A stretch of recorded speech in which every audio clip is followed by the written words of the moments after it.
الحمد لله رب العالمين والعاقبة للمتقين والصلاة والسلام على سيد الأنبياء والمرسلين وعلى آله وأصحابه الطيبين الطاهرين أما بعد أعوذ بالله من الشيطان الرجيم بسم الله الرحمن الرحيم يا أيها الذين آمنوا اتقوا الله وكونوا مع الصادقين صدق الله العظيم. آگے توحید کی متوالوں قرآن کریم کے فداکاروں شمع رسالت کے پروانوں غوث و خواجہ و حسنین کریمین کی چاہنے والوں، آئیے کچھ کہنے اور سننے سے پہلے ہماری اور آپ کی ساری کائنات کی مرکز عقیدت آقا نامدار، مکے کے سردار، مدینے کے تاجدار، دکھوں کی دامن میں سکھ ڈالنے والے، بے سہاروں کو سہارا دینے والے، ٹوٹے ہوئے دلوں کو جوڑنے والے، نفرتوں کو مٹا کر محبت کے قلعے تعمیر کرنے والے، مرنے کے بعد سب مل کر خبر کے اندھیرے گڑھے میں ڈال کر مٹی میں دبا کر جانے کے بعد وہ مدینے سے آنے والے، اپنے قدموں سے ہماری اندھیری قبر کو نور سے روشن کرنے والے حضور احمد مجتبی محمد مصطفیٰ ارواح الافضل صلی اللہ تعالیٰ علیہ وآلہ وسلم کی بارگاہ میں جھوم جھوم کر آگے پیچھے سب مل کر بلند آواز سے درود پڑھیں۔ اللہم صلی علی سیدنا مولانا محمد القلوب و دوائیہا وعافیت الابدان و شفائیہا ونور الابصار و ضیائیہا وعلی آلہ و اصحابہ وبارک وسلم۔ صلاۃ و سلام علیک یا رسول اللہ۔ میں آپ سے درود شریف پڑھنے کے لیے کہا اور آپ لوگ اتنا آہستہ سے درود شریف پڑھ رہے ہیں اور اتنا آہستہ سے ڈر لیتے سبحان اللہ بولتے کون پکڑتا کہ کون مارتا کہ ایسا نہیں کرا۔ سبحان اللہ بولنے کے لیے شرم نہ دے، درود پڑھنے کے لیے بھی شرم نہ دے، گٹکا کھانے شرم دے، سگریٹ لگانے شرم دے، جھوٹ بولنے شرم دے، اچھا کام کرنے کے لیے شرم، اچھا کام درود شریف پڑھنا ہے، اچھا کام سبحان اللہ بولنا ہے، مگر ہم اپنی زبان کھولنے کو تیار نہیں، پھر اپنی زندگی میں کامیابی ڈھونڈ رہے ہیں۔ کامیابی کیسے ملتی؟ اللہ کا نام جتنی بلند آواز سے لیں گے رگوں میں خون بھی ویسی ہی سرکولیشن ہوگا۔ اس لیے کہنے بولے تھے سبحان اللہ۔ میں آپ سے بولوں الحمدللہ رائچور میں تحریر کروں، میں کھیڑے گاؤں میں کھیڑے گاؤں والے بھی میں کھیڑے میں بھی بیان کرتا ہوں، اتنا خاموش نہیں بڑھتے، وہ بھی سبحان اللہ بولتے ہیں، مگر آپ لوگ تو سبحان اللہ کے لیے منہ کھولنے کو تیار نہیں۔ ہم مسجد میں آئے خاموش بیٹھنے نہیں، کچھ تو کچھ نیکیاں کر کے خبر میں لے جانے کے لیے آئے۔ تو یہ ماشاءاللہ سبحان اللہ کہنا، درود شریف پڑھنے میں بخیل ہمیشہ جمعہ میں نعت میں کوئی اچھا شعر لگا، جملہ لگا تو بھی اچھی بات سننے کے بعد سبحان اللہ کہنا چاہیے۔ دیکھیے لوگوں کو مرنے کے بعد موقع نہیں ملتا، مرنے سے پہلے اللہ موقع دیا نیکیاں کرتے رہو۔ مرنے کے بعد مردے تڑپ نے ایک بار دنیا میں بھیج مولا ہمیں سب چھوڑ کر تیرا کام کرتے، نمازاں پڑھتے، سبحان اللہ بولتے، درود پڑھتے، مردے رو رہے، اللہ بولا نہیں دنیا میں دیا تھا موقع نہیں بولیا، اب یہاں سزا پالے، بولتا تو تیری خبر تیرے لیے جنت بنا دی جاتی تھی، تیرے ہاتھوں سے تو نے دنیا میں گناہ کر کے آیا، اب بھگتو اس کی سزا، خبر تمہارے لیے جہنم کے گڑھوں میں سے گڑھا بنا دی جاتی ہے، اب آپ کے ہاتھ میں ہے خبر کو جنت بنانا کہ دوزخ بنانا۔ سبحان اللہ بولے تو خبر میں کا اندھیرا دور ہو جاتا، درود شریف پڑھے تو سانپا بچھوا دور ہو جاتے، اس طرح ہم جو کام یہاں کریں گے وہاں عذاب دور ہو جاتا ہے. اس لیے میں آپ کو پھر ایک بار درود شریف پڑھا رہا ہوں. ذرا بلند آواز سے درود شریف پڑھیں. اللهم صل على سيدنا مولانا محمد طب القلوب ودوائها وعافية الأبدان وشفائها ونور الأبصار وضيائها وعلى آله وصحبه وسلم صلاة و سلام علیک یا رسول اللہ. ایک بار اور بلند آواز سے درود شریف.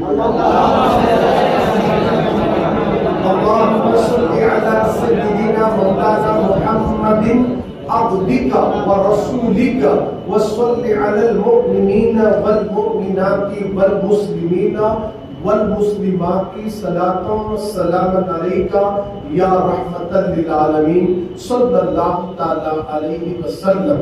اللہ تبارک و تعالیٰ کا ہم پر بہت بڑا کرم اور احسان ہے. اس نے پھر سے آپ کو اور مجھے جمعہ کے دن جمعہ میں مسجد میں جمع ہو کر ذکر مصطفیٰ ذکر اولیاء سن کر اس پر عمل کرنے کی اللہ نے توفیق بھی عطا فرمائے. اور ہم اس کا شکر ادا کرتے ہیں کہ جس نے ہمیں حیات کے ساتھ صحت اور تندرستی کے ساتھ جمعہ میں بیٹھنے کی توفیق بخشی. آمین یا رب العالمین بجاہ سید المرسلین. لوگ تو بے شمار مسلمان ہیں دنیا میں. آپ کتنے خوش نصیب لوگ ہیں جمعہ کی اذان سنتے مسجد کو آگے. کچھ لوگ اذان سن کر بھی بہت ہی اطمینان اور لاپرواہی کے ساتھ دکان میں مصروف، کام میں مصروف، کاروبار میں مصروف، کوئی گیم میں مصروف، کوئی موبائل میں مصروف. مگر پھر بھی آپ لوگ وقت سے پہلے کچھ لوگ یہ سمجھ کر اطمینان سے آتے نہیں بھائی تقریر چلتی، نماز جمعہ پڑھنا ہے 1:30 بجے 1:45 بجے جائیں گے. ایسے بھی کچھ لوگ ہیں صرف نماز والے ہیں اور صرف وہ بھی جمعہ کی 2 رکعت والے ہیں. جب آدمی 5 رکعت 5 نمازیں وقت پر پڑھنے والا بنتا نا، اس کا دل سڑکوں پہ بازاروں میں نہیں لگتا، مسجد میں لگتا ہے 5 نمازیں پڑھنے والا. تو گویا کہ مسلمانوں یہ آپ پر بہت بڑا اور ہم پر اللہ کا احسان ہے کہ ہم وقت سے پہلے مسجد میں آ گئے. اذان بھی کچھ لوگ یہاں سنے اور کچھ لوگ اذان کے بعد اندر آ گئے. ماشاءاللہ یہ اللہ کا احسان ہے. تو کیا ہے، کچھ لوگ ہاسپٹلوں کے بیڈ پہ پڑے، کسی کے ہاتھ پہ گلوکوز لگا ہوا ہے، گلوکوز چڑھا رہے ہیں، کوئی کوما میں ہے، کوئی ایمرجنسی میں ہے، کسی کو آکسیجن لگا ہوا ہے، رو رہے ہیں سب مل کر. جلدی صحت مند فون کر رہے ہیں مولانا دعا کرو، فلانے گھر میں بیمار ہے، فلانے ہاسپٹل میں ایڈمٹ ہے. اللہ ہمارے کو تمہارے کو دواخانے میں بیڈ کو نہیں سلایا، مسجد میں بٹھایا. اس کا احسان نہیں تو کیا ہے. اللہ صحت دیا ہے گیم کھیلنے نہیں، اللہ صحت دیا منہ بند کر لے کر بیٹھنے کے واسطے نہیں. اللہ ہمیں طاقت و قوت دیا ہے. نماز بھی پڑھو، جس نماز کو نماز کہہ کر جس نے بتایا اس پیغمبر کا ذکر بھی سنو، ان کی آل کا ذکر بھی سنو. تمہارے سینے میں جو دل ہے نا، اس کو میں مدینہ بنا دیتا ہوں، مدینہ بنا دیتا ہوں. اے سرکار مدینہ کے دیوانوں، اسی طرح پوری محفل کو آپ گرم رکھیں گے. جب بھی کوئی اچھی بات لگتی ہے تو سبحان اللہ بولنے میں کنجوسی مت کرنا. جب جہنم کا تذکرہ ہو، جب عذاب کا تذکرہ ہو، جب دردناک باتیں بتائی جائے، اس وقت سبحان اللہ نہیں اللہ اکبر کہنا. یہ ذہن میں بٹھا لیں، انشاءاللہ اس کا فائدہ آپ کو بھی ملے گا اور ہمیں بھی ملے گا. ایک بار ذرا محبت سے سبحان اللہ کہو. سبحان اللہ. ماشاءاللہ ہم ہر جمعہ میں حضور سرکار سیدنا خواجہ غریب نواز کی سوانی عمری پر آپ کے سامنے مختصر بتاتے آ رہے ہیں. یہ جمعہ بھی انشاءاللہ اسی کو ہم کنٹینیو کرتے ہوئے آگے بڑھتے ہیں. اور غریب نواز کی سوانی عمری، ابھی میں ہندوستان تک آنے کی بات نہیں کیا، ابھی وہ وہیں پر ہیں. اب وہ کیسے آئے آج کی اس جمعہ میں آپ کو سننا ہے. انڈیا کیسے آئے، بھارت کو کیسے آئے، یہ بھی آپ کو سننا ہے. اس کے بعد انشاءاللہ تعالی امام جعفر صادق رضی اللہ تعالیٰ عنہ کی لوگ 21 اور 22ویں تاریخ کو کنڈوں کی نیاز کرتے ہیں، ذرا اس پر بھی ہم بات کریں گے۔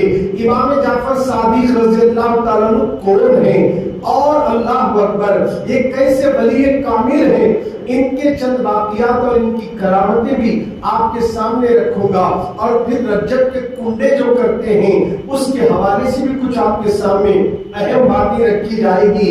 اے سرکار مدینہ کے دیوانوں، خواجہ غریب نواز، خواجہ غریب نواز مسجد سمرقند میں آپ بیٹھے ہوئے ہیں، ایک بچہ آیا، آ کر کہنے لگا مجھے مرید بناؤ۔ غریب نواز نے کہا بیٹا ابھی میں نے کسی کو مرید نہیں بنایا، تم پہلی بار آ کر مجھ سے دریافت کر رہے ہو، کل سوچ کر بولوں گا۔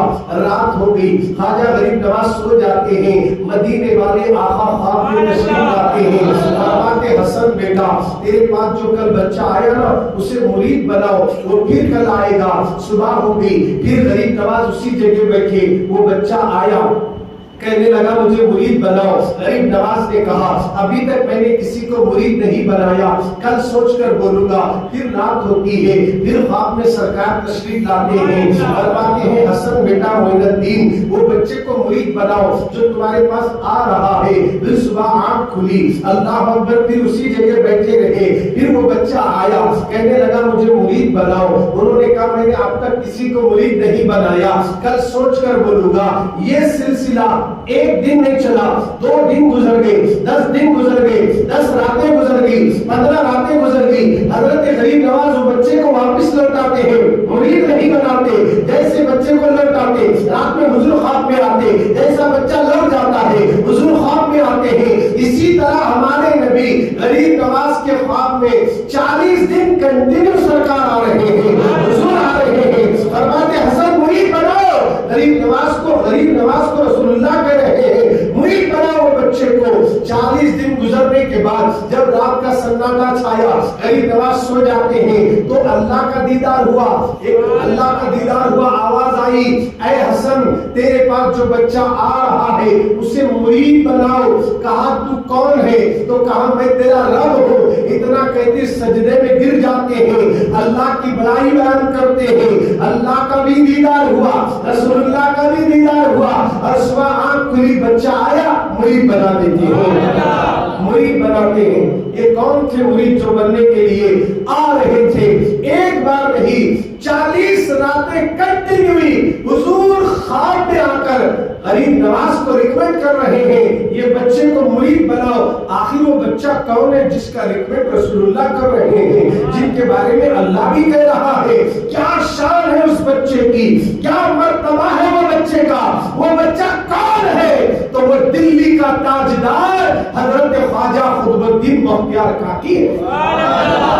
خواجہ قطب الدین بختیار کاکی ہے، پہلے مرید ہیں اور پہلے آپ کے خلیفہ ہیں۔ اس طرح غریب نواز نے کہیں ایک کو مرید بنایا۔ 40 اللہ والوں کے ساتھ خواجہ غریب نواز ہندوستان تشریف لا رہے ہیں۔ آپ سیر کرتے ہوئے تشریف لا رہے ہیں، چلتے ہوئے پیدل چلتے ہوئے آ رہے ہیں۔ افغانستان کی سرزمین پر آئے، ایک علاقہ ہے افغانستان میں، اس علاقے کا نام ہے سبزہ زار، ایک علاقہ ہے، وہاں ایک خوبصورت باغیچہ باغ بنایا گیا تھا۔ وہاں کا جو حاکم تھا وہ بڑا ظالم تھا، وہ بڑا جابر تھا، وہ بڑا لوگوں پر حکومت چلانے والا تھا۔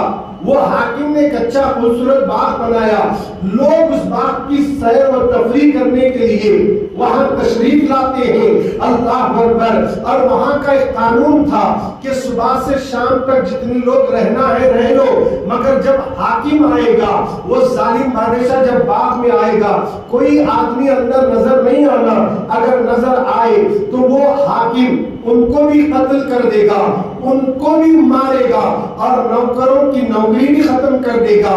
مگر اسی باغ میں غریب نواز اپنے 40 مریدوں کے ساتھ داخل ہو جاتے ہیں، اور جیسے اندر گئے ایک حوض تھا، اس حوض کے پاس پہنچے، وضو بناتے ہیں اور سارے آپ کے مریدین کے ساتھ آپ وہیں پر بیٹھ کر اللہ کے کلام کی تلاوت کرتے ہیں، اللہ اکبر۔ جیسے شام ہونے لگی، سورج ڈھلنے لگا، ملازمین نے اعلان کر دیا کہ حاکم وقت بادشاہ کے آنے کا وقت ہو گیا ہے، باغ خالی کر دو۔ سب لوگ بھاگنے لگے، سب لوگ جانے لگے، مگر غریب نواز اپنے مریدوں کے ساتھ جاتے نہیں۔ حاکم آنے کا وقت قریب ہے۔ ملازمین نے کہا، حاکم کے خادمین نے کہا، حضرت آپ باغ خالی کر دیجئے، اب ہمارے حاکم کے آنے کا وقت ہے، اب ایسا نہ ہو کہ وہ اگر آپ کو دیکھ لے تو وہ آپ پر بھی ظلم کرے گا، ہماری نوکریاں بھی چلی جائے گی۔ مگر غریب نواز جانے نہیں آئے، بلکہ یہاں ہر ایک کو قائم کرانے کے لیے آئے ہیں۔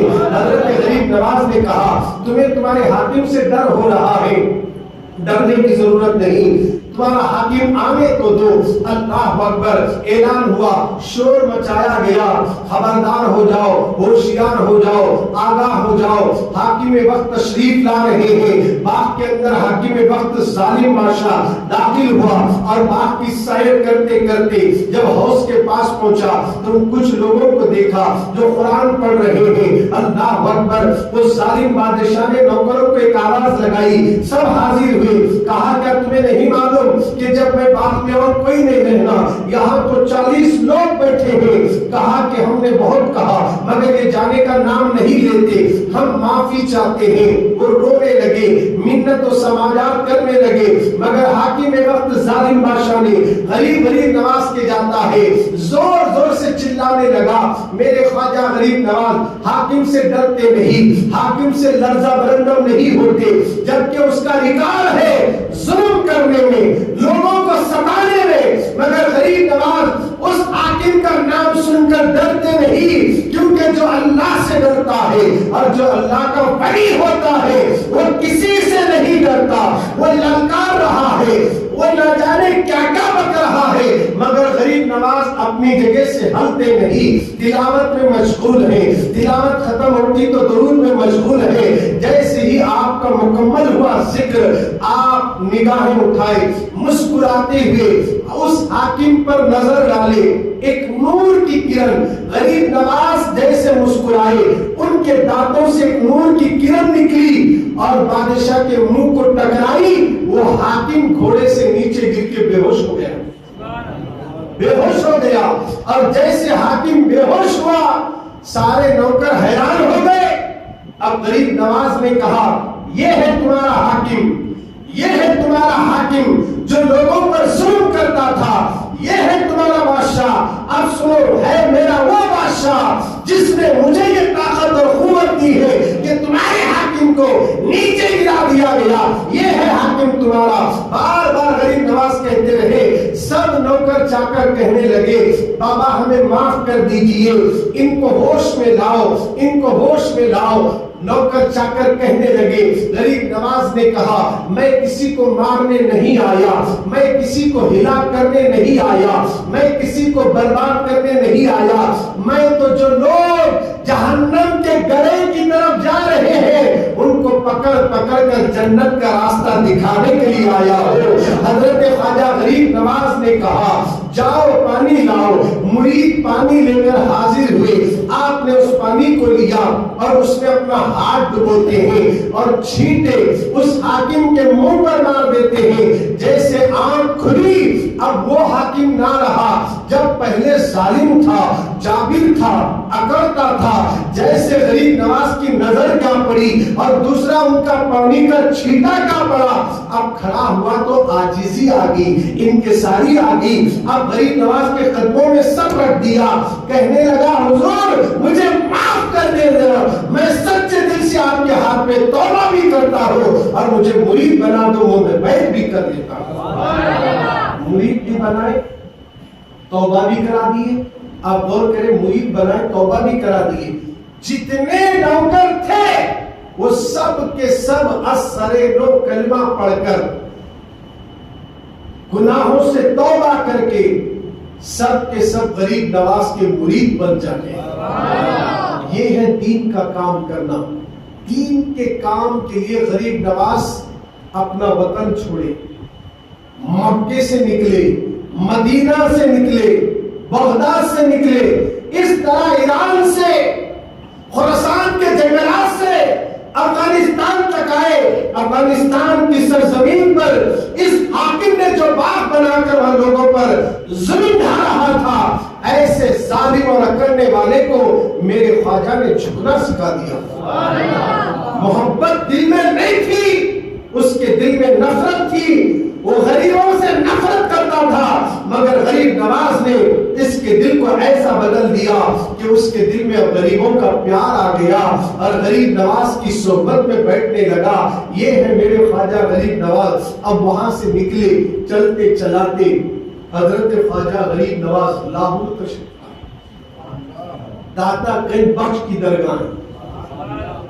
اب حضرت غریب نواز چلتے چلاتے آئے۔ ہوتا نا اکثر سنی لوگوں کا معاملہ ہے، کسی سفر کو جا رہے ہیں، راستے میں اگر درگاہ دکھی تو گاڑی روک لیتے، رکو رکو رکو، بہت بڑی بارگاہ دکھ رہی، زیارت دکھ رہی۔ اب غریب نواز گاڑی لے کر تو نہیں ہے، پلیٹ میں بھی نہیں ہے، پیدل آ رہے ہیں۔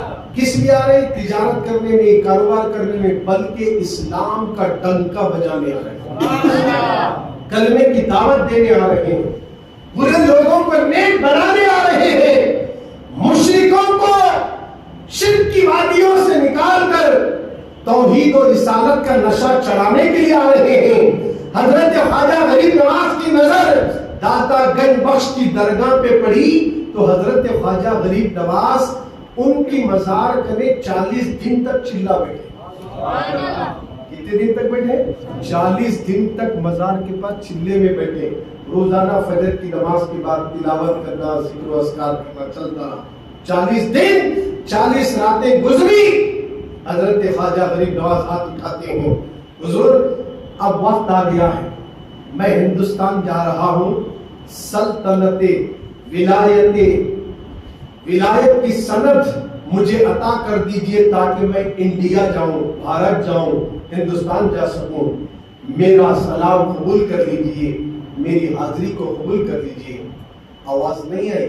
غریب نواز بولے شاید میرا آنا آپ کو پسند نہیں ہے، جو اب تک کلام تک نہیں ہوا، گفتگو تک نہیں ہوئی، ابھی یہ کہی رہے تھے، مزار میں حرکت آتی ہے، اندر سے آواز آتی، معین الدین تیرا پڑھنا مجھے اچھا لگ رہا ہے، تیرا بیٹھنا مجھے اچھا لگ رہا ہے، اس لیے ہم تجھے جلدی دینا نہیں چاہ رہے تھے، آپ کو تو جانا ہی ہے اور ہندوستان کی سرزمین پر نانا کے دین کے پرچم کو بلند کرنا ہے، بھارت میں جانا ہے، کلمہ شہادت کی اس کلمہ شہادت کو بلند کرنے کے لیے ہم تم کو ہندوستان کی سلطنت عطا کرتے ہیں اور ولایت کی سند بھی دیتے ہیں۔ یہ کہہ کر داتا گنج بخش نے سب کچھ نواز دیا اور سب کچھ لے لیتے ہیں، اور جیسے لینے کے بعد غریب نواز خاموش نہیں بیٹھتے، فارسی میں ایک شعر بولتے، اس کا مفہوم عرض کر دیتا ہوں۔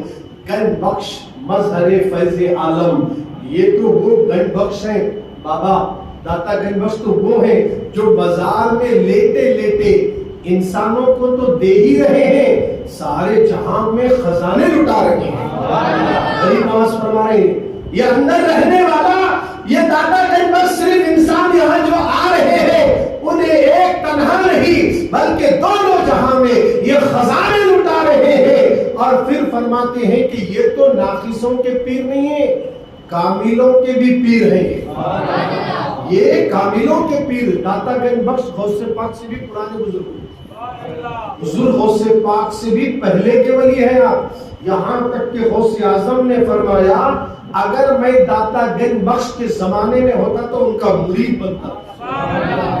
یہ ہے داتا گنج بخش رحمۃ اللہ علیہ۔ جانتے ہو حضرت خواجہ غریب نواز اسلام پھیلانے آ رہے ہیں، اسلام کی دعوت دینے آ رہے ہیں، محمد رسول اللہ کا کلمہ پڑھانے کے لیے آ رہے ہیں۔ آتے آتے کہاں جا رہے؟ درگاہ کو جا کر مزار کے بیٹھ کر بتا رہے ہیں اللہ والوں کی زیارت کرنا شرک نہیں ہے، بدعت نہیں ہے، بالکل جائز ہے، اور اللہ والے جو بیٹھتا مانگتا ہے اس کی جھولی مرادوں سے بھر دیتے ہیں۔ غریب نواز جب مزار کے پاس گئے، ہم اور تم کیا ہے؟ غریب نواز خود مزار کے پاس آج بھی جا کر دیکھے لاؤ یا تمہارا گوگل میں آئے گا، آپ کو داتا گنج بخش کی درگاہ آئے گی اور پتا چلے گا کہ غریب نواز کہاں بیٹھے، وہ چلے کا نقشہ بھی بتایا جائے گا، اور ساتھ ہی ساتھ وہ شعر بھی جو غریب نواز نے کہا وہ بھی آپ کو پتا چلے گا۔ اب اس سے بات سمجھ میں آ گئی، اللہ والوں کی درگاہ میں جانا، مزاروں پہ جا کر مانگنا یہ شرک نہیں ہے، بالکل یہ غریب نواز کی سنت ہے۔ الحمدللہ ابھی کل پرسوں ہم بھی ریچو سے جا رہے ہیں گلبرگہ شریف میں 11-12 تاریخ 2 روزہ اجتماع ہے.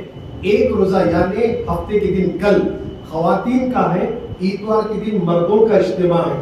ریچو سے 2 بس 2 کریشر نکل رہی ہے. الحمدللہ اب تک کئی لوگ نام بھی لکھا ہے, اماؤنٹ بھی دیے.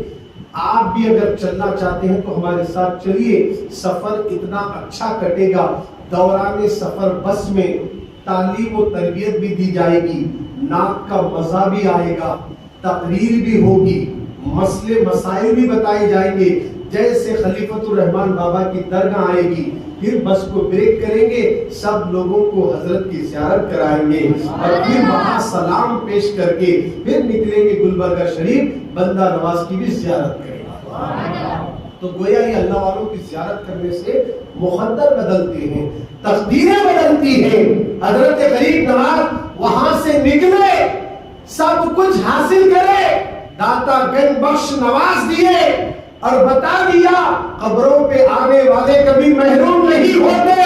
جو آج اہل حدیث والے, تبلیغی جماعت والے یا کوئی بھی فرقہ جو درگاہوں پر اعتراض کرتا ہے یا وہاں پر جانے والوں کے لیے شرک و بدعت کے فتوے لگاتے ہیں, وہ غور سے سنے کہ حضرت غریب نواز سے بڑھ کر کوئی عالم نہیں ہو سکتا ہے. جب میرے خواجہ نے ولی کی زیارت کر کے بتا دیا اللہ والوں کی چوکھٹ پہ بیٹھنا یہ حرام نہیں, یہ بدعت نہیں, یہ شرک نہیں, بلکہ میرے غریب نواز کی سنت ہے, اور اسی سنت پر کوئی اور نہیں, سنی ہی عمل کرتا ہے, سنی ہی عمل کرتا ہے. آج بھی سنی درگاہ کو جاتا ہے, اور کچھ لوگ کرتے غلط کام, ان کو غلط کام کرنے والوں کو روکو, مگر درگاہ پہ جانے سے مت روکو. کچھ لوگ ہیں جو درگاہ جاتے ہیں, بہانہ درگاہ کا ہوتا ہے, لڑکیوں کو گھورتے ہیں, لڑکیوں کو چھیڑتے ہیں.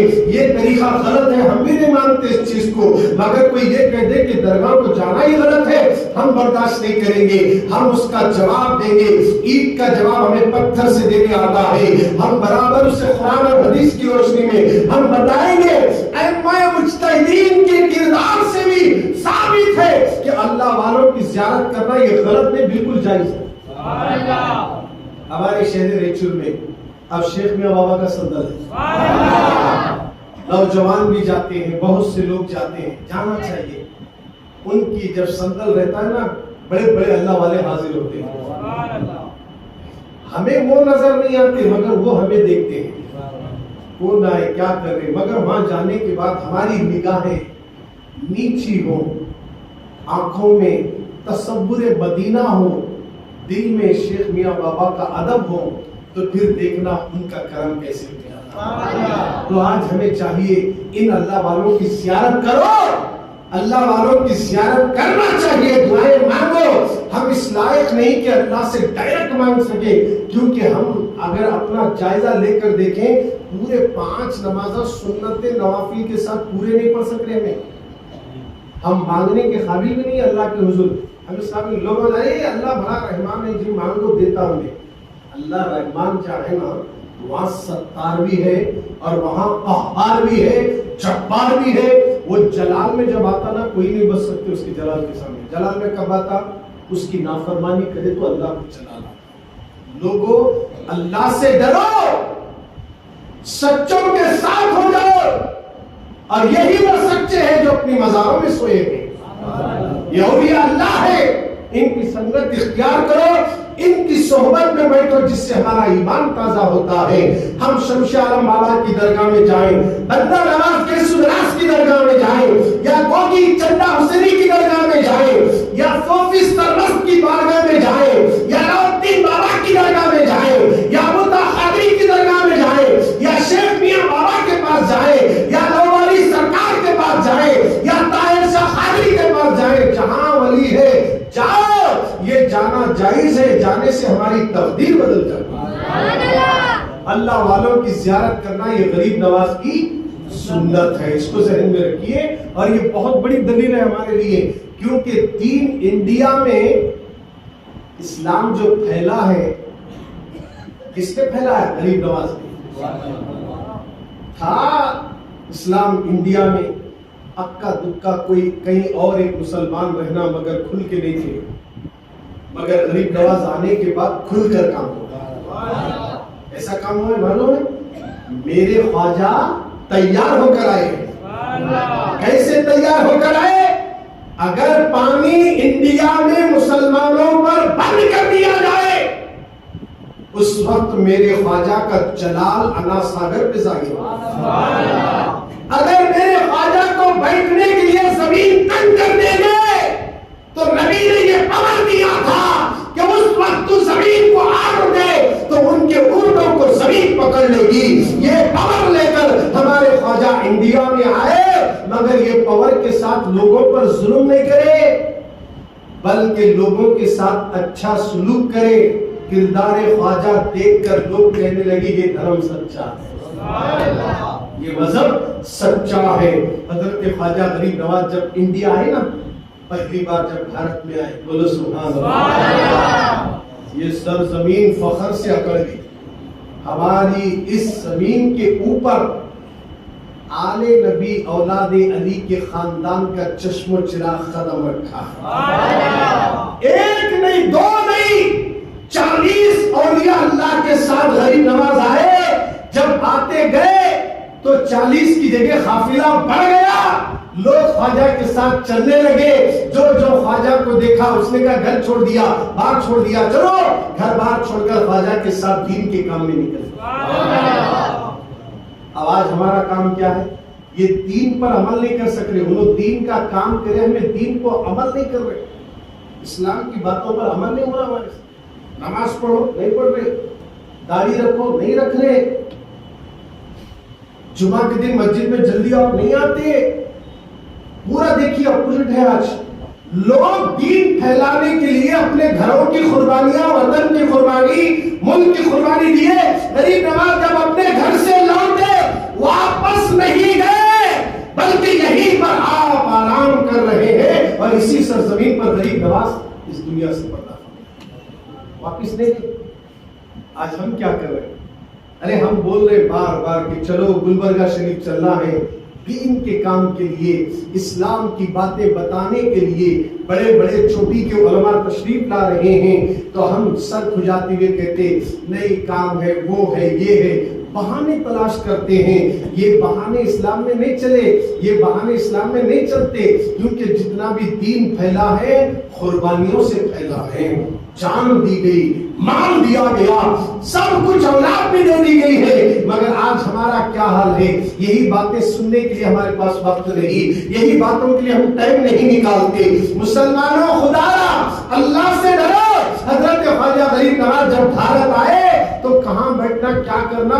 راجستھان کی سرزمین پر پہنچے تو دیکھا کہ ایک درخت تھا, اس درخت کے نیچے غریب نواز اپنے مریدوں کے ساتھ بیٹھ گئے. وہ درخت کے نیچے کی جو زمین ہے ایسی تھی کہ وہاں راجا کے اونٹ بیٹھا کرتے تھے. جب شام ہو گئی تو راجا کے سپاہی اونٹ لے کر آئے. دیکھا کہ جہاں ہم اونٹ باندھتے وہاں مسلمان داڑھی والے, نورانی چہرے والے, سر پہ امامے والے, یہ 40 لوگ بیٹھے ہیں. وہ راجا کے سپاہی جو تھے نا وہ غیر مسلم تھے. آج کہنے لگے او بابا لوگ یہ جگہ خالی کر دیجئے, یہاں راجا کے اونٹ بیٹھنے کی جگہ ہے. میرے خواجہ نے کہا بابا اگر آپ کو اونٹ باندھنا ہے نا, یہ اتنی بڑی زمین ہے کہ اور باندھ سکتے نا بھائی, آپ یہیں پر کیوں باندھ رہے ہیں؟ کہا آپ ہمیں مشورہ دیتے ہیں. نہیں, راجا کے اونٹ یہی بیٹھتے ہیں اور یہی باندھیں گے ہم. آپ کو جگہ خالی کرنا ہے, آپ کو اونٹ کو جانا ہے, یہاں سے جگہ خالی کرو. غریب نواز کو جلال آیا, فرمانے لگے ٹھیک ہے ہم یہاں سے اٹھیں گے. اگر راجا کے اونٹ بیٹھتے ہیں تو بیٹھو, اونٹوں کو بٹھاؤ, اونٹ ہی بیٹھیں گے. بولے غریب نواز چلے گئے. وہ لوگ خوشی سے اونٹوں کو باندھے نکل گئے. صبح پھر آئے, اونٹوں کو اٹھانا چاہتے, اونٹ اٹھنے کا نام نہیں لیتے, مارتے ہیں, اٹھتے نہیں. اتنا مارے کہ پسینہ نکل گیا. آخر حیران ہو گئے, ارے یار کل تک یہ اونٹ ہم آتے تو ہمیں دیکھ کر کھڑے ہونے والے, آج اتنا مار کے ہم تھک گئے, اٹھنے کا نام نہیں لیتے. ارے روز تم بٹھاتے تھے, آج خواجہ بٹھا دیے ہیں. آج خواجہ نے کہا اونٹ بیٹھیں گے تو اب کوئی اٹھا نہیں سکتا. جسے خواجہ بٹھا دے اسے کوئی اٹھا نہیں سکتا. اتنی کوشش کی جا رہی ہے, کر لینے کے بعد تھک گئے اور وہ سپاہی گئے دربار میں راجا سے کہنے لگے حضور گستاخی مار کا کیا ہوا, آپ کے اونٹ اٹھنے کا نام نہیں لیتے, ہم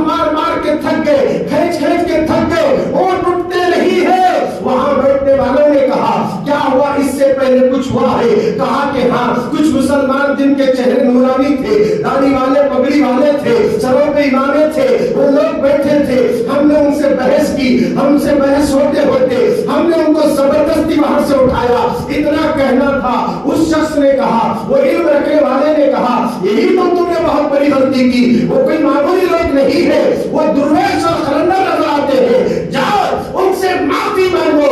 اگر یہ اونٹ نہیں اٹھیں گے تو تمہیں دنیا سے اٹھا دیا جائے گا. اب وہ نوکر دوڑتے ہوئے غریب نواز کو ڈھونڈ رہے ہیں, تلاش کرتے کرتے. میرے غریب نواز ایک درخت کے نیچے اپنے مریدوں کے ساتھ بیٹھے ہیں, دوڑتے ہوئے آئے, قدموں میں گر کے رونے لگے. بابا جان, اگر ہمارے اونٹ نہیں اٹھے ہم دنیا سے اٹھا دیے جائیں گے, ہماری بیویاں بیوہ ہو جائیں گی, ہمارے بچے یتیم ہو جائیں گے, ہماری نوکریاں چلی جائیں گی. ہم نے غلطی کی, آپ کو اٹھا کر ہمیں معاف کر دینا. وہ رونے لگے. خواجہ غریب نواز نے کہا, ہمیں کسی کو رلانے نہیں آیا, میں کسی کو تکلیف دینے نہیں آیا. تم نے ہمیں زبردستی وہاں سے اٹھایا ہے تو سنو, تو نہ تمہاری نوکری جائے گی, نہ تمہاری بیویاں بیوہ ہو جائے گی, نہ بچے تمہاری یتیم ہوں گے. ہم لوگوں پر ظلم کرنے نہیں آئے, ظالموں کے ظلم کو ختم کر کے محبت کا پیغام دینے کے لیے آئے ہیں. تم ڈرنے کی ضرورت نہیں, گھبرانے کی ضرورت نہیں, ہم تم پر ظلم نہیں کریں گے. جاؤ, اگر اونٹ اب تک نہیں اٹھے تو جا کر دیکھو اونٹ اٹھ جائیں گے. اتنا کہنا تھا. وہ دوڑتے ہوئے جب پہنچے تو دیکھا اونٹ اٹھ کر کھڑے ہو گئے. کیا بات سمجھ میں آ گئی؟ غریب نواز کہیں اور بیٹھے, اونٹ کہیں اور بیٹھے. خواجہ یہاں بولے, وہاں اونٹوں نے سن لیا. اب جانور بھی خواجہ کی سنتے ہیں, اور جانوروں سے خواجہ بھی بات کرتے ہیں. اور زمین کو حکم دیا پکڑ لے, تو غریب نواز کی حکومت زمین پر بھی ہے, اونٹوں پر بھی ہے. اللہ نے غریب نواز کو ایسی طاقت اور اختیارات عطا کر دی ہے, اگر وہ چاہے انا ساگر کو کاسے میں بھی لے سکتے ہیں. اللہ نے ان کو وہ صلاحیت عطا کر دی. جب غریب نواز کی طاقت کا یہ عالم ہے تو میرے مصطفیٰ جان رحمت کا عالم کیا ہوگا؟ رسول اللہ کی طاقت کا اندازہ کون لگا سکتا ہے؟ غریب نواز جب تک نہیں بولے اونٹ اٹھے نہیں. جب غریب نواز بولے بیٹھ جاؤ تو بیٹھ گئے. ارے جو اونٹ غریب نواز کی سن لے اسے کوئی اٹھا نہیں سکتا. اگر ہم غریب نواز کی سن لے کہ غریب نواز نے کہا, ایک مجھ سے ایک مرتبہ غلطی ہوئی کہ میں انگلیوں کا خلال کرنا وضو میں بھول گیا. توجہ چاہتا ہوں, وضو کرتے وقت انگلیوں کا جو خلال کرنا میں بھول گیا. ایک سنت چھٹی تو کئی دن تک آپ آسمان کی طرف نگاہ نہیں اٹھائے. اللہ کے در سے ایک سنت چھٹی, میں قیامت میں رب کو کیا منہ دکھاؤں, اس خیال سے آپ اپنا سر آسمان کی طرف نہیں اٹھائے. آج ہم فرض نمازیں چھوڑ کر بھی سیدھا تان کر چلنے والوں, اکڑ اکڑ کر چلنے والوں فرائض نمازیں چھوڑ رہے ہیں, نمازیں چھوٹ رہی ہے, افسوس تک نہیں ہوتا. غریب نواز ایک سنت چھوٹی تو اتنے شرمندے ہوئے کہ میں اللہ کو چہرہ دکھانے کے قابل نہیں رہا. ایک سنت چھوٹی تو, مگر آج ہم تو فرض چھوڑ رہے ہیں. کتنے مسلمان فجر کی نماز پڑھے, دل پہ ہاتھ رکھ کر بولو, آپ سے جب امتحان لیا جائے گا نا سب کے سب لٹک جائیں گے. کتنے لوگ ہیں فجر میں اٹھے, فجر کی نماز پڑھے. یاد رکھو مسلمانوں, دین ایسے نہیں پھیلا, عمل کرتے ہوئے آئے. پاور تو تھا ہی تھا, نمازاں چھوڑ لیتے نہیں آئے, پڑھ لیتے چاہے رستے میں. جہاں سجدہ کرتے تھے ان کے اخلاق اور کردار کو دیکھ کر لوگ مسلمان ہوتے. غریب نواز کی یہ پہلی کرامت پورے اجمیر میں مشہور ہو گئی. لوگ غریب نواز کو دیکھتے تھے کہ چار دو صف, ایک صف بنی, دو صف بنیں گے, حضرت غریب نواز امامت کر رہے, لوگ نماز پڑھ رہے. تو لوگ دیکھتے تھے راجستھان والے کہ یہ کس کی عبادت کرتے ہیں, ہم جب کرتے ہیں تو سامنے بت ہوتے ہیں, ان کے سامنے تو کوئی چیز ہوتی نہیں. غریب نواز کے کردار کو دیکھ رہے ہیں, رکوع کو, سجود کو, قیام کو, غریب نواز کو دیکھ رہے ہیں. اور انہوں نے دیکھا تو غریب نواز کے کردار کو دیکھے تو متاثر ہوئے. کہا کہ ان کا دھرم سچا لگ رہا ہے, ان کا مذہب سچا لگ رہا ہے. اخلاق و کردار کو دیکھ کر خواجہ کے لوگ اسلام میں داخل ہو رہے ہیں. اور جب غریب نواز کا حلقہ بڑھتے جانے لگا, لوگ اسلام میں آنے لگے, تو راجہ کی راجدھانی ہل گئی. اس نے بڑے بڑے پجاریوں کو بٹھا کر میٹنگ کیا. ارے یہاں ایک مسلمانوں کا ایک سب سے بڑا فقیر بابا آیا ہے جو غریب نواز کے نام سے یاد کرتے ہیں، کوئی الدین ہے، وہ ہمارے لوگوں کو کلمہ پڑھا رہا ہے۔ اب ہم اپنے مذہب کو کیسے بچائیں؟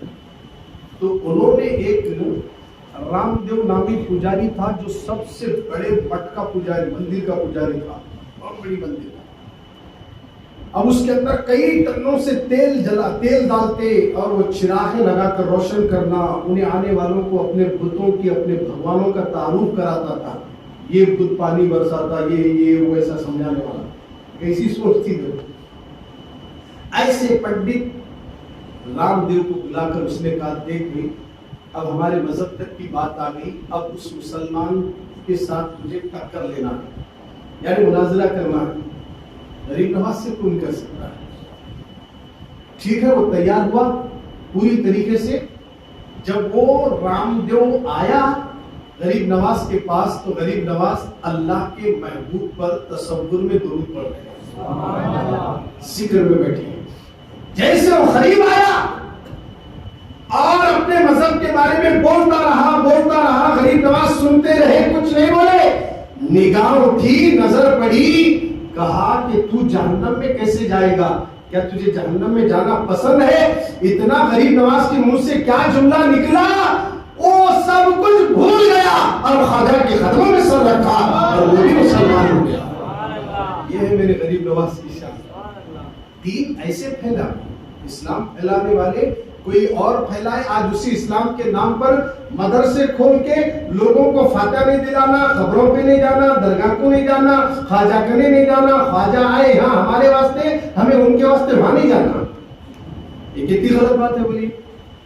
آج مدرسے کھول کو تبلیغ جماعت اہل حدیث والے نوجوان بچوں کو گمراہ کر رہے، بچوں کے ذہنوں کو خراب کر رہے، ایسا کرنا ویسا کرنا۔ ارے اسلام تمہارے جماعتوں سے نہیں پھیلائے، اسلام پھیلا تو غریب نواز کے ذریعے پھیلا، اسلام پھیلا قطب الدین بختیار کاکی کے ذریعے پھیلا، اسلام پھیلا نصیر الدین چراغ دہلوی سے پھیلا، اسلام پھیلا نظام الدین اولیاء سے پھیلا، اسلام پھیلا امیر خسرو سے پھیلا، اسلام پھیلا تو حضرت بابا بندہ نواز کے سدراس سے پھیلا، رکن الدین تولا سے پھیلا، شیخ رضا چنینی سے پھیلا، خلیفۃ الرحمان بابا سے پھیلا۔ یہ اللہ والے ہیں جنہوں نے اسلام کو پھیلایا ہے اور اسلام کے اندر انہوں نے حقیقت کیا ہے بتا دیا، لوگ انہیں دیکھ دیکھ کر کلمہ پڑھ کے مسلمان ہوتے ہیں۔ آج انہیں اللہ والوں کے پاس جانے سے لوگ روکے، نہیں جانا، انہوں آئے ہمارے واسطے، ہمیں ان کے پاس نہیں جانا، انہوں آئے ہمارے واسطے۔ سبحان اللہ، اللہ والے ہمارے واسطے آج۔ شمشاد بابا ریچور میں 550 سال ہو گئے۔ 550 سال پہلے تمہارے گھر میں کون کون تھے تمہارے کچھ یاد نہیں ہے؟ دادا یاد ہے، اس کے بعد کے دادا یاد ہے، اس کے بعد کا کیا بھی نہیں معلوم ہے۔ کیا معلوم ہے؟ کس کو تو معلوم تو بولو۔ وہ زمانے میں 550 سال پہلے ریچور میں جب شمشاد بابا آئے تھے، کون سی جماعت تھی جی؟ صرف اولیاء کرام کی جماعت، وہ ہے اہل سنت والجماعت۔ آج کل آپ کو ہمارے سکھا رہے اسلام نہیں شرک ہے، نہیں اللہ سے مانگنا، اللہ ان کو ہمارے واسطے بھیجا، ہمیں ان کے لیے نہیں جانا بولے تو کتنا بڑا احسان فراموش ہوگا وہ شخص جو ولیوں کے پاس جانے سے روکتا ہے۔ حضرت غریب نواز ایک مرتبہ اپنے مریدوں کے ساتھ بیٹھے تھے اللہ ساگر کے پاس، کیا دیکھتے ہو ایک گولی کا ایسا چلا رہا تھا، تو اس میں ایک بچڑا تھا چھوٹا۔ غریب نواز بولے میاں ادھر آؤ، وہ آیا، بولے میں دودھ پینا چاہ رہا ہوں اس بچڑے سے۔ اس نے کہا کہ حضرت یہ تو ابھی بچہ ہے، اس کی تنوی نہیں ہے دودھ کی، آپ کی مرضی اگر لینا چاہ رہے تو۔ کہا کہ تو جا کر میرا نام لے کے ہاتھ لگا تھنوں کو، دودھ آئے گا، دودھ لا لینا۔ ابھی جانے والا مسلمان نہیں دیکھی، توجہ چاہتا ہوں، غیر مسلم ہے، گیا جا کر خواجہ کا نام لے کے تھنوں کو ہاتھ لگا، دودھ آ گیا۔ کیا بات! غریب نواز بولتی جی نام لیا، معین الدین بھیجے، بولتی جی ایسا ہاتھ لگاتے، لگانے والا ہاتھ مسلمان نہیں ہے، کافر ہے۔ دودھ لایا، اس کرامت کو دیکھا، قدموں میں گر کے کلمہ پڑھا، مسلمان بعد میں بنے، پہلے کرامت دیکھ لیا، غریب نواز کی کرامت دیکھ لیا کہ اس دودھ نہیں دینے والے بچے سے دودھ نکالنے والے کا نام ولی ہے اور اسے غریب نواز کہتے ہیں، اور میرے غریب نواز کی ان کرامتوں کا چرچا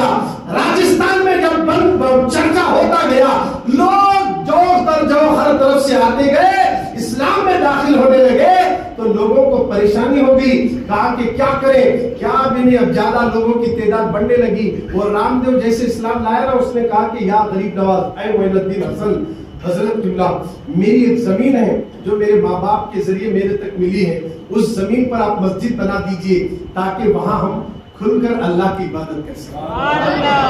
اچھی بات ہے, پہلی بار اس ملک کے اندر, ایسے تو مساجد تھے مگر جو چرچا ہوا غریب نواز کے بنانے سے ہوا. سنیے, خواجہ غریب نواز نے اس وقت فوراً وہاں پر ایک مسجد کی تعمیری کا کام شروع کر دیے. اور جیسے شروع کرنا تھا, وہ طریقہ کیسا تھا معلوم ہے کہ صبح سے شام تک کام کرو اور شام کے بعد رات بھر پوری مسجد بنانے میں لگ جاؤ. تو سارے مسلمان ملنا, رات میں, پہلے تو لائٹاں نہیں تھے, بجلی بھی نہیں تھی, کیا کرتے تھے, چراغ میں تیل ڈالتے, بتیاں رکھتے, روشنی کرتے, اسی کی روشنی میں مسجد بناتے. اب بادشاہ کو جا کر کسی نے اطلاع دیا کہ وہ مسلمان آئے, دین بھی پھیلائے, اب انہوں مسجد بنا رہے کو کچھ نہیں. انہوں نے بولا ایسا کیسا, کب بنا رہے, تو رات بنا رہے, سب انہوں نے تیار کر دیا. ٹھیک ہے, اگر رات میں بنا رہے بولے تو ان کو چراغ جلانے کے لیے تیل کون دے رہے, یہ راجستھان میں پورے دکان والے دے رہے نا. میرا اعلان ہے, جا کر آرڈر ہے, جا کر اعلان کر دو کہ کوئی بھی دکاندار آج مسلمانوں کو تیل نہیں دینا, پابندی لگا دو. کیا لگا دو, مسلمانوں کے لیے بیان کر دو, نہیں دینا تیل, کوئی مسلمان آئے تو دینا بھی نہیں. اعلان ہوا پورے راجستھان میں. اب شام میں مسلمان گئے تیل لینے, دکاندار بولا نہیں صاحب, ہم مسلمانوں کو تیل نہیں دیتے, مسلمانوں کو تیل نہیں دیتے. سب واپس آئے غریب نواز میں. کیا ہوا, بولے کہ راجا کا اعلان ہے حضور, تیل مسلمانوں کو نہیں دینا بول کر, اسی لیے ہم واپس آ گئے. غریب نواز بولے ٹھیک ہے, کوئی بات نہیں, پانی لاؤ. پانی لاؤ. پانی لایا گیا. کہا کہ وضو بناؤں گا, وہ پانی ایک بڑی بالٹی میں گرے گا اور اسی پانی کو آپ تمام چراغوں کو روشن کرو. حضرت خواجہ وضو بنائے, ان کے چہرے کا پانی, ان کے ہاتھ دھونے کا پانی, ان کے کلی کرنے کا پانی, ان کے پیر دھونے کا پانی ایک قطرہ بھی زمین پر نہیں گرا, بلکہ سب کا سب ایک بالٹی میں جمع ہوا اور اسی پانی میں پانی ملا کر سارے چراغوں میں ڈالا گیا. خدا کی عزت کی قسم, جب میرے غریب نواز نے پانی کو تیل بنا دیا تو اصلی جو تیل تھا وہ سب پانی ہو گیا اور سب کے گھر اندھیرے ہو گئے. خواجہ جہاں بیٹھے وہاں اجالا نظر آنے لگا. سارے دکاندار حیران ہو گئے, ہمارا تیل پانی ہو گیا. سب کے سب پریشان ہو گئے, ہمارا تیل تھا سو پانی ہو گیا. مگر مسلمانوں کا جو امیر ہے, جسے غریب نواز کہتے ہیں, اس نے پانی کو تیل بنا دیا, تیل کو پانی بنا دیا. اب ہم کیا کریں, دکانداروں کے پاس جو تیل اسٹاک تھا وہ حیران ہو گئے, رونے لگے. سب کے سب آئے, اعلان ہوا, اے خواجہ ہم آپ کو تیل دینے سے منع نہیں کریں گے, آپ تیل لے جائیے, مگر ہمارا پانی جو ہو گیا اس پانی کو تیل بنا دیجئے. غریب نواز نے جب مسلمانوں کا بھلا سنا, مسلمانوں کا فائدہ سنا, تو مسکرا کر کہنے لگے جاؤ, تمہارا پانی بھی تیل بن گیا, تمہارا پانی بھی اب تیل بن گیا. یہ ہے غریب نواز کی شان. اور میرے خواجہ غریب نواز نے اتنی محنتوں سے, اتنی مشقتوں سے جب اللہ کے دین کو اس ملک میں پھیلایا. ان کی چوکٹ پہ جانا شرک ہو سکتا ہے, یہ ہو ہی نہیں سکتا. وہاں جانا چاہیے, مانگنا چاہیے, اللہ والے عطا کرنے والے ہیں. حضرت خواجہ غریب نواز کی ایک کرامت, پورے اجمیر میں شور مچ گئی. ایک ہی وقت میں 10,000 غیر مسلم کلمہ پڑھ کے مسلمان تعداد بڑھتی جا رہی ہے. میرے غریب نواز کی شان دیکھو. اے غریب نواز کے چاہنے والوں, کل پرسوں ابھی ایک 3-4 دن میں کون سی عید ہے, رجب المرجب کے کنڈوں کے فاتحہ ہوتے کرو. اب کچھ لوگ بند کر دیے دلانا. یہ جو سسٹم ہے نا ہمارے پاس کہ امام جعفر صادق رضی اللہ تعالیٰ عنہ کے فاتح 21-22 کچھ کرنا, یہ جو ذہن میں بیٹھا ہے یہ غلط ہے, پہلے سے ذہن سے نکال. 21-22 تاریخ کے دن حضرت امام جعفر صادق کا وصال ہوئے سو دن نہیں ہے. 15 رجب المرجب بروز پیر سن 148 ہجری میں آپ اس دنیا سے پردہ فرمائے. آپ کی مزار مبارک جنت البقیع میں موجود ہے, مدینہ منورہ میں جنت البقیع میں موجود ہے. اور آپ دنیا میں تشریف لائے سن 80 پر 3 ہجری میں, بروز پیر کے دن آپ اس دنیا میں تشریف لائے. امام جعفر صادق رضی اللہ تعالیٰ عنہ کون ہے؟ پہلے یہ جان لے ان کی شان، ان کا مقام، ان کا مرتبہ کیا ہے. اگر اسے آپ جان لیں تو اس کے بعد اگر آپ فاتح دلائیں گے نا، خاص کر کے امام جعفر صادق کا کرم. سبحان اللہ. ہمارے کتنے امام ہیں معلوم ہے آپ کو؟ 12 امام. کتنے ہیں؟ 12. یہ 12 امام جو ہے نا، ان میں سے یہ 6 امام آتے ہیں. کتنے امام آتے ہیں؟ یہ 6ویں امام. امام علی مرتضی شیر خدا یہ پہلے امام. امام حسن یہ دوسرے امام. امام حسین یہ تیسرے امام. امام حسین کے بیٹے امام زین العابدین یہ چوتھے امام. امام زین العابدین کے بیٹے امام باقر یہ 5ویں امام. امام باقر کے بیٹے امام جعفر یہ 6ویں امام.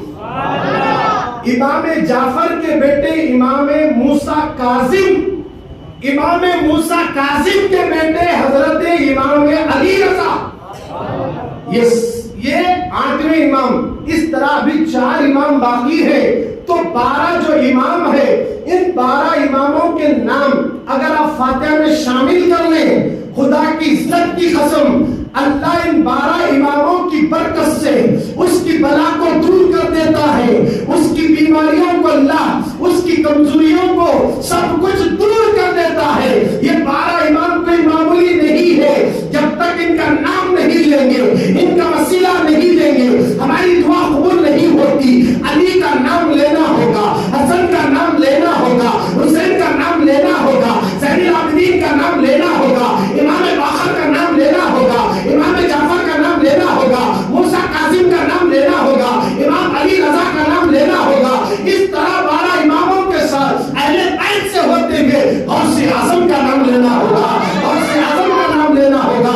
گویا کہ 12 اماموں میں جو 6ویں امام ہے وہ امام جعفر صادق ہے. ان کی ولادت، ان کی پیدائش مدینہ منورہ میں سن 80 پر 3 ہجری میں ہوئی، اور ان کا وصال بھی 15 رجب المرجب کو یعنی سن 148 ہجری میں بروز پیر کے دن آپ اس دنیا سے پردہ فرمائے، اور آپ کی مزار مبارک مدینہ منورہ میں جنت البقیع میں موجود ہے. آئیے سرکار کے دیوانوں امام جعفر صادق رضی اللہ تعالیٰ عنہ کا مقام اور مرتبے کا اندازہ لگاؤ. ایک مرتبہ کا واقعہ ہے. ایک شخص مکہ المعظمہ کی سرزمین پر خانہ کعبہ کا طواف کر لیا، عرفات چلا گیا، مزدلفہ چلا گیا، سارے ارکان ادا کر لیا. اب وہاں سے عرفات سے نکلتے وقت اس نے ایک اچھی چادر کو خریدا مکے میں. اس نے ارادہ کر لیا یہ چادر میں کسی کو بیچوں گا نہیں، یہ چادر میں کسی کو دوں گا بھی نہیں، یہ چادر کو میں اپنے ساتھ رکھوں گا کیونکہ میں مکے میں خریدا ہوں، اور اس چادر کا ہی میں کفن بنا لے کر اس دنیا سے جاؤں گا، اسی کو اپنا کفن بنا لوں گا. یہ کہہ کر اس نے چادر کو خریدا، عرفات سے نکلا، مزدلفہ پہنچا، مزدلفہ سے نکلا، دوسرے مقام کی طرف جانے والا تھا. اس کی چادر گم گئی. جیسے چادر گمنا تھا، گم جاتے ہی اسے بڑا غم ہوا، بہت افسوس کرنے لگا. کئی جگہ ڈھونڈا، چادر نہیں ملی، تلاش کر لیا، چادر نہیں ملی. اسی چادر کی پریشانی میں وہ دن کو سوتا نہیں، وہ رات کو سوتا نہیں، دن میں چین نہیں آتا، اسی غم میں تھا. اور یہ غم میں وہ مزدلفہ سے نکل کر وہاں پہنچا. کہاں؟ جہاں مسجد خیف ہے، اس میں جا کر اس نے بیٹھا. جیسے بیٹھنا تھا، امام جعفر صادق رضی اللہ تعالیٰ عنہ کی طرف سے ایک شخص آیا، آ کر اس سے کہنے لگا چلو چلو تمہیں امام جعفر صادق بلا رہے ہیں. فوراً وہ اٹھے، امام جعفر صادق کے پاس پہنچے. امام جعفر صادق رضی اللہ تعالیٰ عنہ نے دیکھا کہ ان کو بٹھایا، کہا کہ تمہاری چادر گم ہوگی اور تم چادر کی تلاش میں پریشان ہو، ابھی تک چادر نہیں ملی، اور تم نے یہ بھی ارادہ کیا کہ اسی کا کفن بنا کر تم پہننا چاہتے ہو اور اسی میں تم دفن ہونا چاہتے ہو. اس نے کہا ہاں حضرت یہ بالکل صحیح ہے. اے ابن رسول اللہ، آپ نے جو کچھ کہا یہ سچ ہے. فرماتے تجھے رنجیدہ ہونے کی ضرورت نہیں، حیران ہونے کی ضرورت نہیں. اپنے غلام کو آواز دیے، غلام حاضر ہوا، کہا کہ چادر لاؤ. جیسے اندر گئے، چادر لاتے ہیں، وہی چادر ہے جو چادر انہوں خریدے تھے، وہی چادر ہے جو ان کی گم گئی تھی. اس چادر کو امام جعفر نے ان کو عطا کر دیا، ان کے قدموں میں گر گئے. حضرت اسی چادر کے غم میں میں تھا، آپ نے مجھے چادر دیا، یہ آپ کا مجھ پر احسان ہے۔ کیا بات سمجھ میں آ گئی؟ اللہ والوں سے کوئی چیز چھپی ہوئی نہیں ہے، وہ سب کچھ جاننے والے ہیں۔ وہ جس کی چادر گمی ہے اس کو بھی جانتے ہیں، اس کے دل میں کیا راز ہے وہ بھی جانتے ہیں۔ اسی طرح چادر میں کنجے رکھ کر فاتحہ دلانے والوں، پردے ڈال کر فاتحہ دلانے والوں، اہتمام کے ساتھ کھیر پوری کے فاتحہ دلانے والوں، سن لو، جب میرے امام جعفر صادق وہ مکے کی سرزمین پر ہزاروں کے مجمع میں ایک اس کی چادر گمی، ان کو کیسے پتا چلا؟ جس پروردگار نے اس کے دل کی حالت میرے امام جعفر پر ظاہر کر دیا، اسی طرح امام جعفر کے نام پر جو اپنے گھروں میں 15 رجب کے دن فاتحہ دلاتے ہیں، ان کے حالات بھی امام جعفر جانتے ہیں، اور امام جعفر صادق رضی اللہ تعالیٰ عنہ ان کے دل کی مرادیں اللہ کے دربار سے پوری بھی کرا دیتے ہیں۔ یہ شان ہے امام جعفر صادق کی۔ ایک مرتبہ حضرت امام جعفر صادق رضی اللہ تعالیٰ عنہ کے ساتھ کچھ ان کے ساتھ ان کے ہمراہی ساتھ مل کر سفر کے لیے یعنی حج کے لیے روانہ ہوئے، حج کے لیے جا رہے ہیں۔ راستے میں ایک مقام آیا، وہاں پر آپ کھڑے ہو گئے، وہاں پڑاؤ ڈالے تو دیکھا کہ ایک درخت ہے کھجور کا، پورا سوکھا ہوا درخت ہے، سوکھ گیا تھا، اس کے اوپر نہ ہری پتی ہے نہ کھجور ہے، کچھ بھی نہیں ہے۔ حضرت امام جعفر صادق کچھ پڑھ رہے ہیں، لوگ دیکھیں کہ امام جعفر صادق کچھ پڑھ رہے ہیں، پڑھنے کے بعد اس جھاڑ کو دیکھ کر کہتے ہیں، اے درخت، ہمارا رب تیرے اندر جو ہماری روزی لکھا ہے وہ روزی ہمیں عطا کر دے۔ اتنا کہنا تھا کہ پورا درخت ہرا بھرا ہوا اور کھجوریں اس میں نظر آنے لگی۔ کھجور کے وہ جھکے جو ہے نا ہماری زبان میں وہ گر لٹکنے لگے، کہا کہ توڑو اور اسے کھاؤ۔ سب لوگ کھانے لگے، جبکہ کھجور نہیں تھے، پتے نہیں تھے۔ امام جعفر صادق کی کیا نظر اس سوکھے درخت پر پڑی، کھجوروں سے بھر دیا، تو جس پر امام جعفر صادق کی نظریں کرم ہو جاتی ہے اس کے سینے کو مدینہ بنا دیتے ہیں اور وہ کھجوریں کھاتے ہیں۔ ان میں ایک عربی آیا، کہنے لگا واہ کیا جادو دکھائے امام جعفر صادق، کیا جادو دکھائے۔ اتنا بولتے امام جعفر صادق بولے نہیں، ہمارے یہاں جادو نہیں چلتا، جادو نہیں چلتا، تم جو بول رہے غلط بول رہے، یہ جادو نہیں، جادو نہیں تو پھر کیا ہے؟ اگر یہ جادو ہے تو پھر کیا ہے؟ وہ عربی کہنے لگا۔ امام جعفر صادق نے کہا ہمارے پاس جادو کا کوئی تصور اور خیال نہیں ہے۔ اللہ اکبر، اس نے بار بار کہنے لگا امام جعفر صادق کو، تو امام جعفر صادق نے کہا تو کیا چاہتا ہے؟ آپ اگر واقعی میں یہ جادو نہیں ہے تو آپ مجھے حقیقت دکھائیے۔ کہا کہ تو چاہتا کیا ہے؟ کہا کہ مجھے کچھ بنا دیجئے، کہا کہ میں تجھے کتا بنا دوں گا، بنا دیجئے دیکھیں گے۔ تو امام جعفر صادق اس کے لیے ہاتھ اٹھاتے ہی وہ کتا بن گیا، کتا بن گیا، اور کتا بنتے ہی بھاگنے لگا۔ امام جعفر صادق نے اپنے ساتھ آنے والے شخص سے کہا کہ تم اس کے پیچھے جاؤ۔ جب وہ بھی پیچھے گئے تو سیدھا اپنے گھر گیا، بیوی بچے ہیں، وہ سونگ رہا ہے، مگر لوگ کتا سمجھ کر اسے دھکیل رہے ہیں، دھکے مار کے لاٹھی مار کے باہر کر دیے۔ پھر وہ واپس کتا وہیں پر آیا جہاں امام جعفر بیٹھے، دونوں ہاتھ اٹھا کر جوڑ کر رونے لگا، اس کی آنکھوں سے آنسو نکلے۔ امام جعفر صادق نے پھر اس کے لیے دعا کی تو پھر وہ انسان بن گیا۔ شان ہے امام جعفر صادق کی، انسان بن گیا، انسان بنتے ہی قدموں میں گر گیا، رونے لگا، اے ابن رسول اللہ مجھے معاف کر دینا، میں آپ کے اس قیامت کو جادو سمجھا تھا، جس کی سزا مجھے مل گئی ہے، آپ حق پر ہے اور آپ نے جو کچھ دکھایا ہے سب کرامت ہے۔ کیا بات سمجھ میں آ گئی؟ یہ امام جعفر صادق ہے۔ ایک مرتبہ سرکار سے گزرا، امام جعفر صادق رضی اللہ تعالیٰ عنہ اپنے مریدوں کے ساتھ، اپنے شاگردوں کے ساتھ چلتے جا رہے تھے۔ ایک عورت رو رہی ہے، آنکھوں میں آنسو ہے، کہا کیوں رو رہی ہے؟ کہا میری گائے مر چکی ہے۔ حضرت امام جعفر صادق نے کہا اچھا گائے مر گئی؟ لوگ کہتے ہیں نا گائے کا گوشت کھا کر کنڈوں میں نہیں جانا۔ اب سنیے امام جعفر صادق کے سامنے کمپلینٹ کیسا آ رہا ہے۔ کہا کہ میری گائے مر گئی ہے اس لیے میں رو رہی ہوں، وہ میرے لیے ایک ذریعہ تھا، میرے لیے روٹی روزی کمانے کا ذریعہ تھا، وہ ایک گائے تھی مر گئی۔ امام جعفر صادق مسکراتے ہوئے کہنے لگے کیا میں اسے زندہ کروں؟ کہا کہ یہ کیسے ہو سکتا صاحب، کوئی مری ہوئی چیز کیسا زندہ ہو جائے گی؟ اب اسے کیا پتا تھا یہ رسول اللہ کی اولاد میں سے ہے، اسے کیا پتا تھا یہ علی کا پوترا ہے، اسے کیا پتا تھا یہ امام باقر کا بیٹا ہے، اسے کیا پتا تھا یہ امام زین العابدین کا پوترا ہے، اسے کیا پتا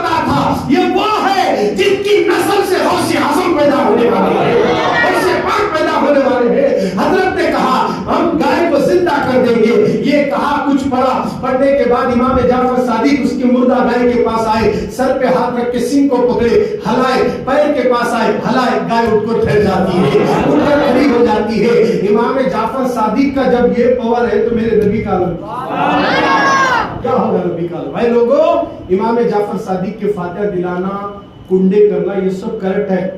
اب جو چیزیں ہمارے اندر آ گئی ہے وہ چیزیں جو کر رہے, کتاب پڑھ کچھ کرنا, یہ جو کتاب میں واقعہ پڑھ رہے نا, پوری دنیا میں جتنے مدرسے ہیں نا, بڑے بڑے عالموں کے جا کر یہ کتاب کے بارے میں پوچھو, ایسا پھاڑتے سیدھا رکھ دیتے.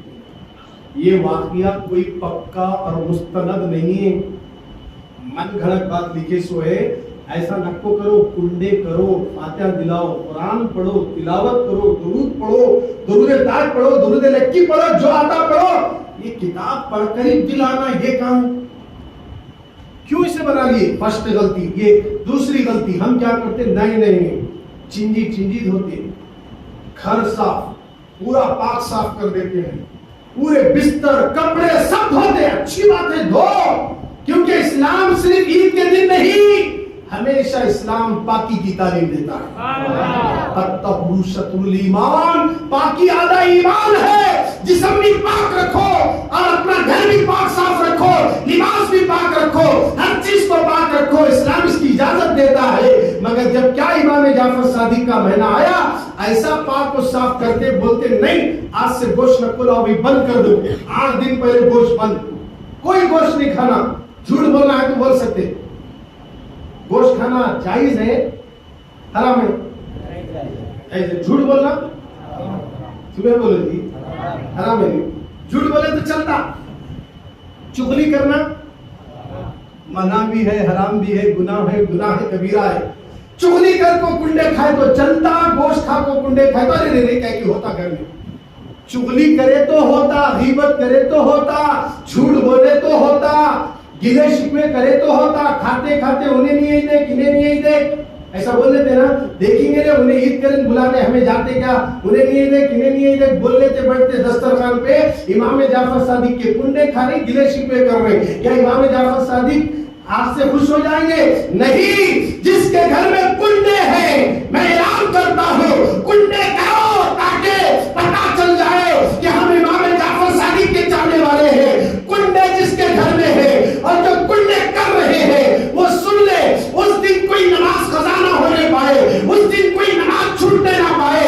اگر امام جعفر صادق سے اتنی محبت اور عقیدت ہے تو اس سے زیادہ نماز سے محبت کرو, اور نماز اس دن فجر کی بھی پڑھو, اور دوسرے دن بھی تھک گیا کہہ کر بستر پر مت سونا, نماز پابندی سے پڑھو, پھر کنڈے کرو. مولا امام جعفر صادق یقیناً ہماری تقدیر کو بدل دیں. کہنے والوں نے کہہ دیا نگاہ ولی میں وہ تاثیر دیکھی, بدلتی ہزاروں کی تقدیر دیکھی ہے. آنکھ امام جعفر کے ہے, دیکھنا خدا کا ہے. ہاتھ امام جعفر کے ہے, پکڑنا خدا کا ہے. پیر امام جعفر کے ہے, چلنا میرے مولا کا ہے. ارے کون ہے امام جعفر جن کی بارگاہ میں امام اعظم زانوی ادب ہوتے تھے؟ اتنے بڑے ولی کامل امام جعفر صادق کے کنڈوں کے وقت لوگوں سے کہنا انڈا نہیں کھانا, گوشت نہیں کھانا, اس طریقہ کا کہہ کر لوگوں سے کہتے کنڈے ہلانا بھی نہیں, کنڈے بھی نہیں ہلانا, جو رکھے سو کنڈے بھی نہیں ہلنا. کیا جی حد کر دیے. ہمارا اسلام یہ کنڈوں میں, یہ مٹی میں نہیں ہے, کردار میں ہے. ہمارا کردار کیسا ہے, تمہارا کردار کیسا ہے؟ نماز پڑھے, پہلے غور کرو, نماز پڑھے. کنڈے جس کے دلا رہے ہو کون ہے؟ وہ امام جعفر ہے, جن کی صحبت میں امام جعفر صادق رضی اللہ عنہ کے امام اعظم بیٹھتے 2 سال تک. ان سے پوچھا گیا آپ کی عمر کتنی ہے؟ کہا میری عمر 2 سال. کہا یہ کیسے ہو سکتا ہے, آپ تو بڑی عمر کے. کہا کہ 2 سال میری جو امام جعفر صادق کی صحبت میں علم حاصل کرنے میں گزری ہے, میں اسی کو ترجیح دیتا ہوں. وہ دنیں اچھی تھی, وہ راتیں اچھی تھی جو میں امام جعفر صادق کی صحبت میں بیٹھ کر علم حاصل کرتا تھا. آج ان کا نام لے کر اس طریقے سے لوگوں کو ٹیگ کرنا یہ غلط ہے. میں آپ سے پہلے بھی کہہ رہا ہوں, گوشت کھانا جائز ہے, انڈا کھانا جائز ہے, مرغی کھانا جائز ہے. جن چیزوں کو رسول اللہ نے حلال کر دیا, جائز کر دیا, وہ چیزیں اس دن حرام کیسے ہو سکتی ہے؟ اور جن چیزوں کو پہلے سے روکا گیا, شراب پینا منع ہے, جھوٹ بولنا منع ہے,